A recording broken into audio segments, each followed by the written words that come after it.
Look, I love Jon Stewart as much as any millennial does, but the dude is just wrong when it comes to saying that we shouldn't call Trump a fascist. The Daily Show just posted this a couple of days ago. What do you say to your critics who are saying that you're being light on the fascist message recently? Oh, I tell my critics, shut up.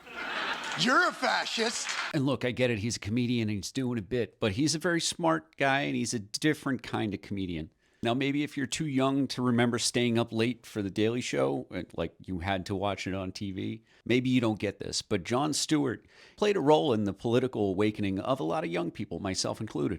And look, I don't think he's a bad guy, but saying that what Trump is doing is not fascist enough to call it fascist is just plain wrong.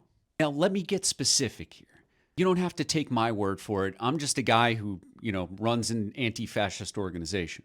But maybe you should listen to the German people and German politicians about how concerned they are after Vice President J.D. Vance and Defense Secretary Pete Hegseth just visited them. This was a big moment for J.D. Vance. He's the new vice president. He's a millennial too. And it was his first time on the global stage, really, as the vice president of the United States.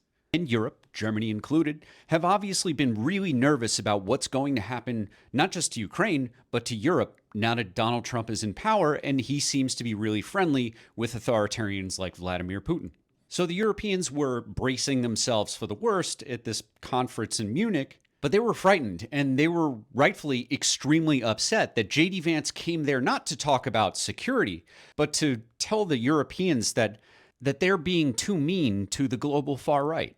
Now, for context, the shadow president of the United States, Elon Musk, is trying to be the shadow president of all of the democracies. And the way that he's doing this is he's investing a lot of money in propping up authoritarians, extremists, and fascists. So J.D. Vance gave a speech talking about how neo-Nazis should have a bigger platform in Germany. And I'm not exaggerating. He met with the far-right German party, the AfD, the Alternative for Germany, and that's coming on the tails of Elon Musk being a special guest speaker at their conference. Some of the things that Elon Musk has told the AfD is that, well, Germany focuses too much on their past and they need to let it go. And let's be specific. He's talking about the Nazis. Elon Musk and J.D. Vance are saying that the modern Nazi party in Germany ought to have a bigger platform and that Europe shouldn't be so mean to them online.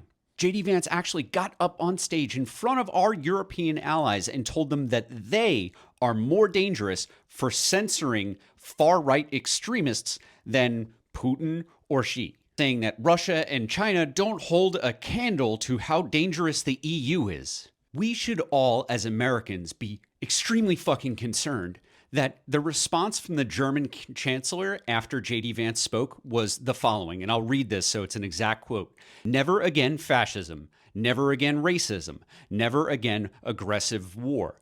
That is why an overwhelming majority in our country opposes anyone who glorifies or justifies criminal National Socialism, Nazism."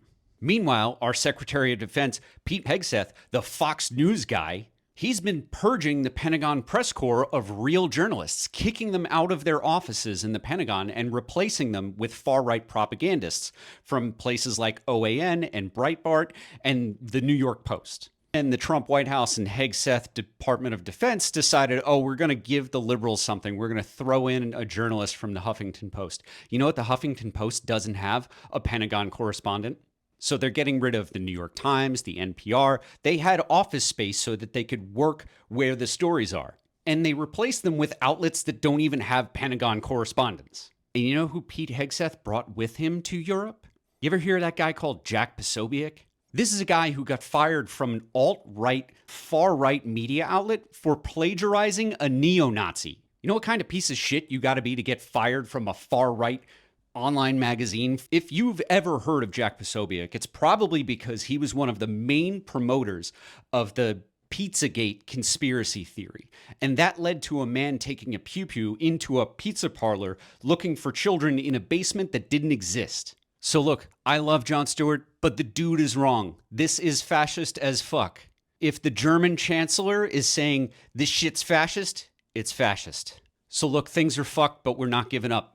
And this is the very short version of this story. You can read the whole story about this at the other place. And I give you some action items. Here's what you can do to fight back. I call my newsletter On Offense for a reason, because to defend democracy is not enough. You need to go on offense. So check it out over at the other place, and you'll learn how to go on offense too.